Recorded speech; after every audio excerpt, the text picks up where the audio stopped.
میں اب یہ جو موہت پیرزادہ نے بات کی کہ اس نے مجھے آ کے بتایا، پہلے وارن کیا، وہ تو مجھے ساری خبریں آ رہی تھیں 1 سال سے کہ کیا ہو رہا ہے.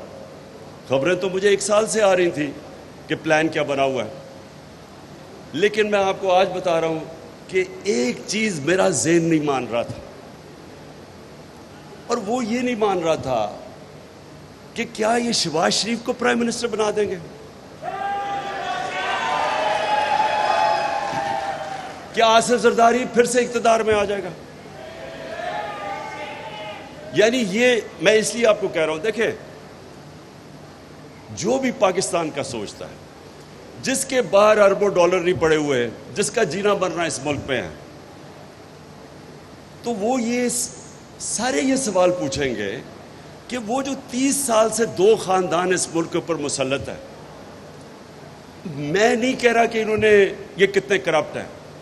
آپ ان کے باہر کتنے اخباروں کے اندر ان کے اوپر آرٹیکلز آئے ہوئے ہیں ان کی کرپشن کے اوپر، انٹرنیشنل میں بات کر رہا ہوں.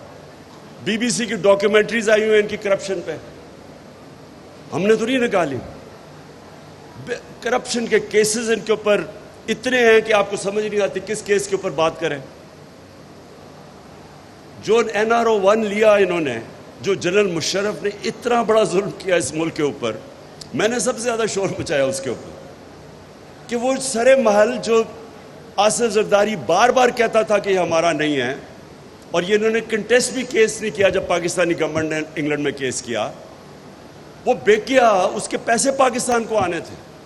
$60 ملین پڑے ہوئے تھے سوئٹزرلینڈ میں، وہ پورا کیس میچور ہو گیا تھا، وہ پیسے پاکستان کو آنے تھے.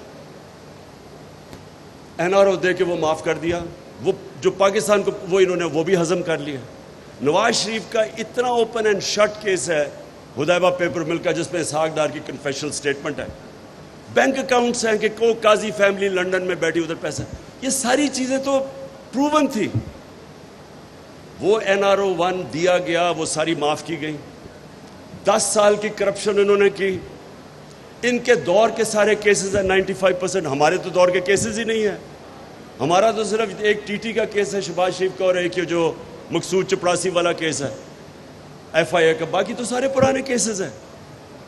تو وہ کیسز جو ہمیں 3.5 سال کہہ رہے تھے، اور یہ اسحاق ڈار ان کے دور میں بھاگا، نواز شریف کے بیٹے ان کے دور میں بھاگے، یہ دماد شہباز شریف کا اس کے دور میں بھاگا ہے. تو ہمارے دور کے تو صرف ہمیں بلیک میل کیا جا رہا تھا NRO دینے کا. تو میرا پوائنٹ یہ ہے کہ کیسے کوئی سوچ سکتا تھا ان کو ملک کے اوپر لانے کے لیے؟ کون ملک کے اوپر اتنا ظلم کر سکتا ہے کہ شہباز شریف، جس کو سزا ہونے والی تھی، انڈر ٹرائل تھا، اس کا کیس میچور تھا، کیسے کوئی اس آدمی کو اس ملک پہ مسلط کر سکتا ہے؟ یا تو یہ سمجھے، یا تو ہم یہ سمجھے کہ وہ شاید وہ یہ سمجھ رہے تھے کہ اتنا بڑا جینیس ہے یہ، کہ یہ اتنا بڑا صبح 7 بجے اٹھ کے آفس پہنچ جاتا ہے، یہ اتنا زبردست کام کرے گا کہ ملک کو اٹھا لے گا.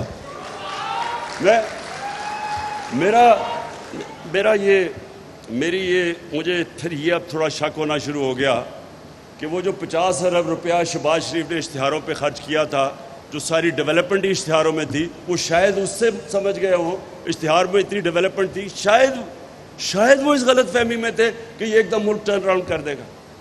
لیکن کوشچن اب یہ ہے، کون اس کی ذمہ داری اٹھائے گا کہ رجیم چینج کے بعد، جدھر اب پاکستان اکنامک سروے کے اندر ساری فگرز دی ہوئی ہیں، آپ وہ پڑھ لیں تو اس میں ساری آپ کی فگرز ہیں، جو اس گورنمنٹ کی اکنامک سروے ہے اس میں ایک فگر دی ہوئی ہے. پاکستان سارے ٹارگٹ سے ہم نے زیادہ اچیو کیا.